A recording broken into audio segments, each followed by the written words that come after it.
So would you like some popcorns? Not really, but if you really want me to. Let's try it. Nice. I'm Alejandro Landes, the director of MONOS. My dad didn't let us watch TV. We had the actual apparatus, but no cable. I just watched the same films that were there, and the films that were there were my father's films. Dr. Zhivago and Lawrence of Arabia, and the German film Das Boot. Waves by Trey Edward Schultz. It had a lot of energy to it, a lot of potency. It had this light that was all pastels, but at the same time this energy that life was hanging from a string. At any given moment, that string could break. The Russian film, come and see. It's alive, it's unexpected, it's magical, it's real, it's big and it's small. It's a very remarkable film.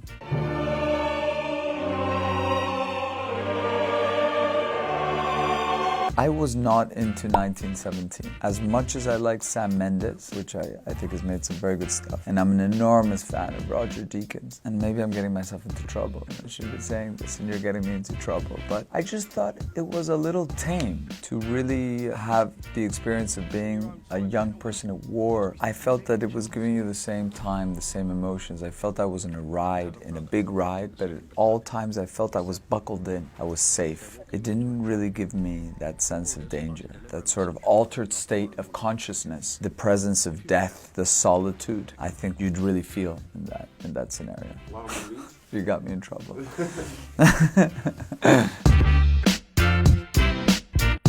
I like Harmony Korine's Gumo. I think it's probably one of the best first films I've ever seen. The physicality, the transformation of the character, the way the film is constructed is an adolescent in and of itself in a way that it's all times awkward.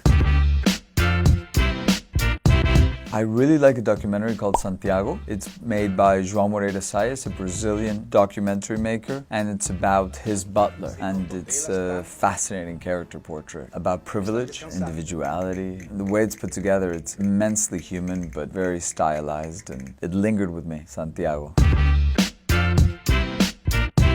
What can I say? The Coen brothers and the Big Lebowski. I can't get over the dude. The dude is the dude.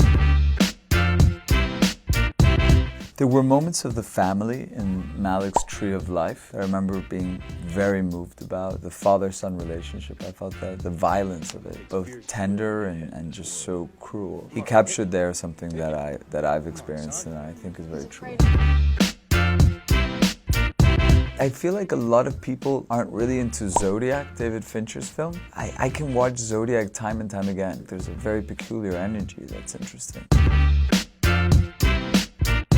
Everyone's talking about Parasite, and I really like Bong, and I've met him, and I think Parasite is an amazing engine of a film, you know, the way it works. But I got to see, again, Memories of a Murder on a big screen, and I have to say I prefer that one. I think that film is out of control good, really, really good.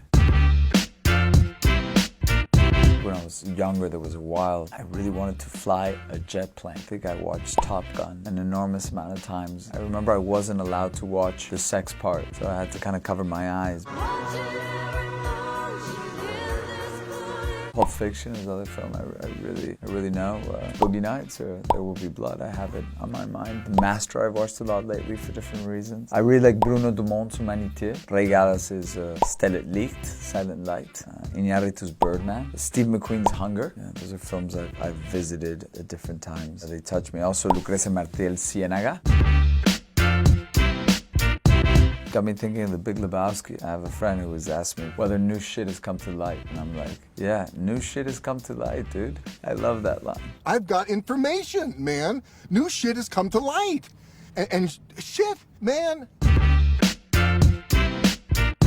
I've heard a lot of talk about The Irishman, about how people thought that it was way too long and they would have just cut off the last half an hour or so. And I was just thinking how ridiculous, because it was kind of the best bit for me. Something about the clock just sort of stops, and then the notion of guilt and death, it seems so much closer, and everything that happens toward the end, it's such a personal meditation on death and friendship and what it means to be in this world and be alone.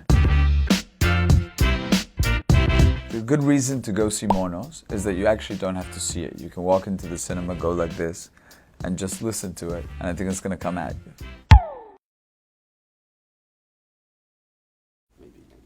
Yeah, yeah. I was gonna say no. Really, I can't. And I don't think I hate it. I just didn't think it didn't have teeth. It just didn't have teeth. Yeah, it's like they took they filed the teeth off, something like that.